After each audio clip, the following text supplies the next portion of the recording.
बच्चों, अब हम 10वां पाठा पढ़ेंगे। कृषिकाः कर्मवीराः, मतलब कर्मवीर महिला कृषक। कृषक माने किसान। इस पाठ में बताया गया है कि कृषक लोग, जो किसान लोग होते हैं, सच्चे कर्मवीर हैं। सर्दी हो या गर्मी, कृषक कठोर परिश्रम करते हैं। परिश्रम मतलब मेहनत करते हैं। गर्मी की ऋतु में शरीर पसीने से लथपथ हो जाता है और सर्दी में शरीर ठिठुरता है, परंतु कृषक लोग कभी हल से तो कभी कुदाल से खेत को जोतते रहते हैं। कृषक लोगों का जीवन कष्टमय होता है। वे स्वयं कष्ट उठाकर मानव मात्र की सेवा में लगे रहते हैं। उनके पास ना घर है, ना वस्त्र है और ना ही भोजन है, फिर भी वे मनुष्यों को सुख देने के लिए तत्पर रहते हैं। अतः कृषक ही सच्चे अर्थों में कर्मवीर हैं। बच्चों, अब हम पहली पंक्ति का आपको पहले शब्दों का अर्थ बता देते हैं। तपतु तपे या जलाए, वर्षन्तु बरसाए, कृषकाः किसान, कर्मठौ क्रियाशील, मेघा बादल, विपुलम अत्यधिक, शीत सर्दी। सूर्यस्तपतु मेघा वा वर्षन्तु विपुलं जलम, कृषिका कृषको नित्यं शीतकालेडपि कर्मठो। मतलब चाहे सूर्य तपाए, चाहे बादल अत्यधिक जल बरसाए, महिला किसान और किसान निरंतर सर्दी में भी क्रियाशील रहते हैं। अब हम आपको दूसरी पंक्ति का पहले शब्द का अर्थ बताते हैं। ग्रीष्म में गर्मी में, शीते सर्दी में, कुदालेन कुदाल से, कर्षतः जोतते हैं, सस्वेदम पसीने से लथपथ, कंपनमयम कंपन युक्त, क्षेत्राणि खेतों में। ग्रीष्मे शरीरम सस्वेदम शीते कंपमयम सदा, हलेन च कुदालेन तौ तु क्षेत्राणि कर्षता। मतलब गर्मी में शरीर पसीने से लथपथ होता है और सर्दी में शरीर सदा कंपन युक्त होता है, मतलब सर्दी ठंड ठिठुरते हैं। वे पति पत्नी मतलब किसान और महिला किसान हल के द्वारा और कुदाल के द्वारा खेत जोतते हैं। अब हम आपको तीसरी पंक्ति का पहले शब्दों का अर्थ बता देते हैं। पादियों पैरों से, वसनानी वस्त्र, कष्टम कष्टपूर्ण, पददात्राणे जूते, नो नहीं, तिष्ठति है। पादयोर्पदत्राणे शरीरे वसनानि नो, निर्धनम जीवनम कष्टम सुखम, दूरे ही तिष्ठति। मतलब उनके पैरों में न जूते हैं, ना ही शरीर पर वस्त्र हैं। उनका जीवन निर्धन मतलब गरीब और कष्टमय है। सुख तो उनसे दूर ही रहता है।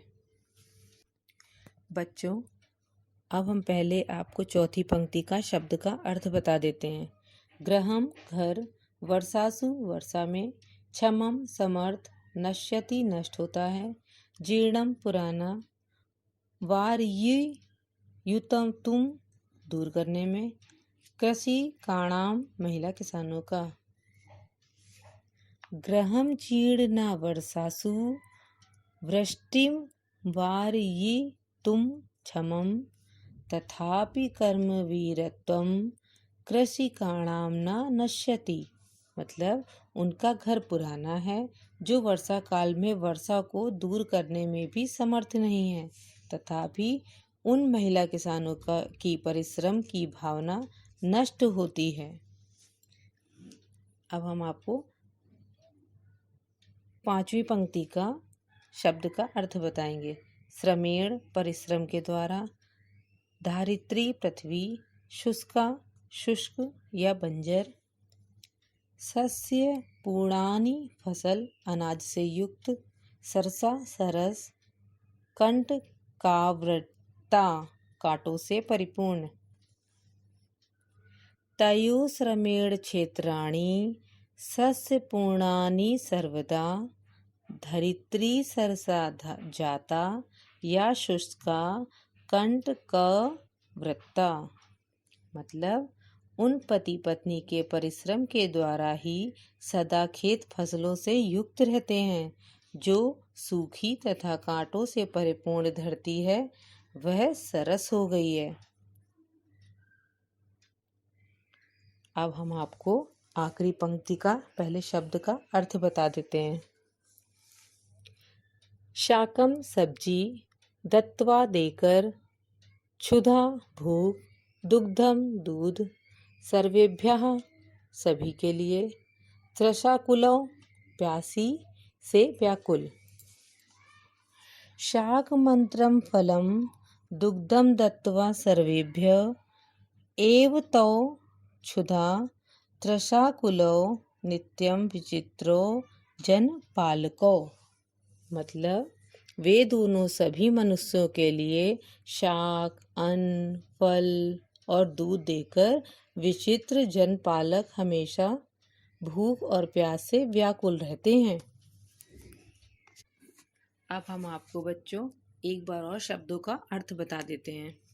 तपतु तपाए या जलाए, विपुलम अत्यधिक, कर्मठौ निरंतर या क्रियाशील, सस्वेदम पसीने से युक्त, पदत्राणे जूते, वसनानी कपड़े, जीर्णम पुराना, वारयुतम दूर करने में, क्षमा समर्थ, सस्यपूर्णानि फसल से युक्त, धरित्री पृथ्वी, कंटकावृता कांटों से परिपूर्ण, क्षुधा तृषाकुलो भूख प्यास से बेचैन। उच्चारण कुरुत। बच्चों अब आप उच्चारण करें। सूर्य स्तपतु जीर्णम शीतल कालेडपि, वारयितुम ग्रीष्मे सस्यपूर्णानि, पदत्राणे कंटकावृत्ता, क्षुधा तृषा कुलौ।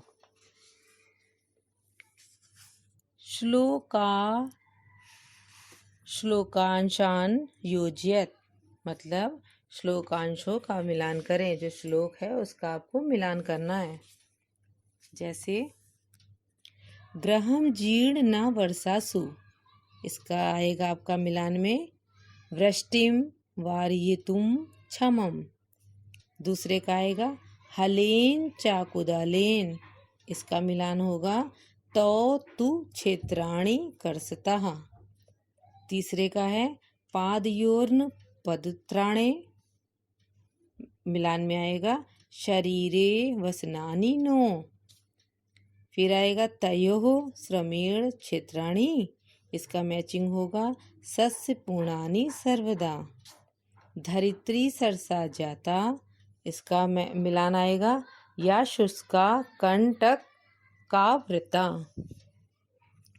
उपयुक्त कथानानाम समक्षम आम, अनुपयुक्त कथानानाम समक्षम न इति लिखत।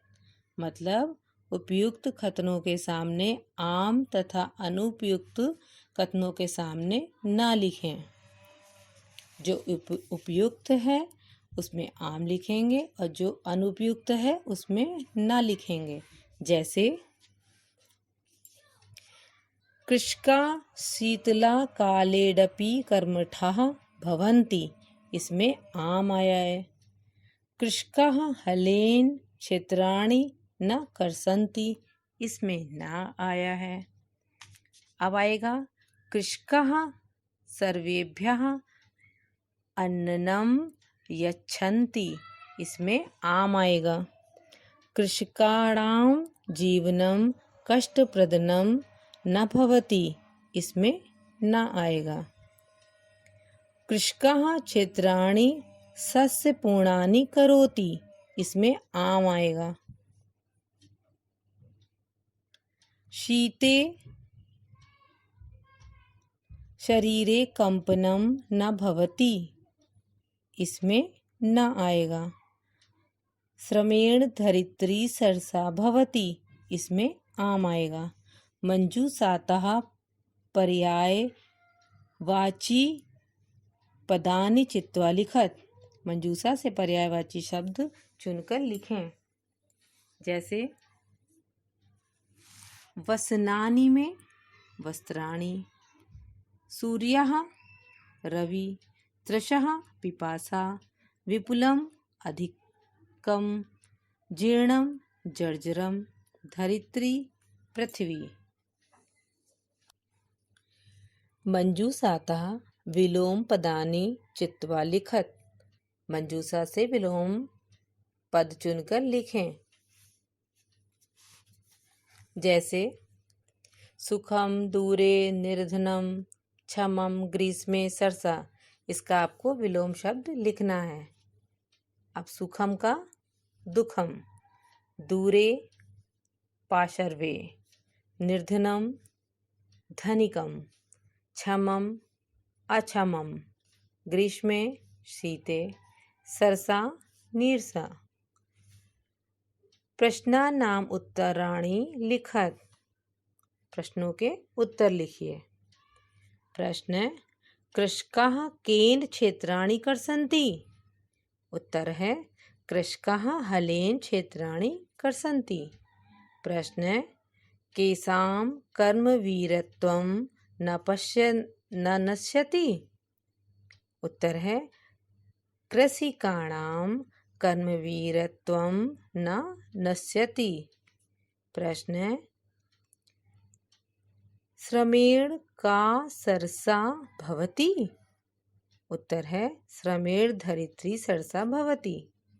प्रश्न, कृषकाः सर्वेभ्यः किं किं यच्छन्ति? उत्तर है कृषकाः सर्वेभ्यः शाकम्, अन्नं, फलं, दुग्धं च यच्छन्ति। कृषकात् दूरे किं तिष्ठति? कृषकात् दूरे सुखं तिष्ठति। धन्यवाद बच्चों।